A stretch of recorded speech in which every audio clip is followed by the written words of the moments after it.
మరియు గ్రామ ప్రజలు ఇచ్చిన కంప్లైంట్ ఆధారంగా రిప్రజెంటేషన్ ఆధారంగా చేసుకొని ఈ వినుకొండలోని గోపనకొండ విలేజ్ స్వస్తిక్ ఎక్స్పోర్ట్స్ అనే గ్రానైట్ క్వారీని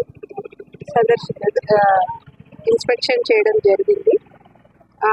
ఇక్కడున్న ప్రజల యొక్క ప్రాబ్లమ్స్ని, వాళ్ళు ఎదుర్కొంటున్న సమస్యల్ని కూలంకషంగా వివరించారు. అవన్నీ కూడా తెలుసుకున్నాము. ఒకసారి లీజ్ బౌండరీస్ అన్ని స్వస్తిక్ ఎక్స్పోర్ట్స్ అనేది కోట శ్రీనివాసరావు గారు అనే లీజ్ హోల్డర్ నడుపుతున్నాడు. ఇది ప్రభుత్వ క్వారీయే. సో అన్ని అనుమతులతో తీసుకున్నారు. బట్ ఇక్కడ కొంత దుమ్ము ధూళి ప్లస్ బ్లాస్టింగ్ వల్ల కొన్ని సమస్యలు వస్తున్నాయి.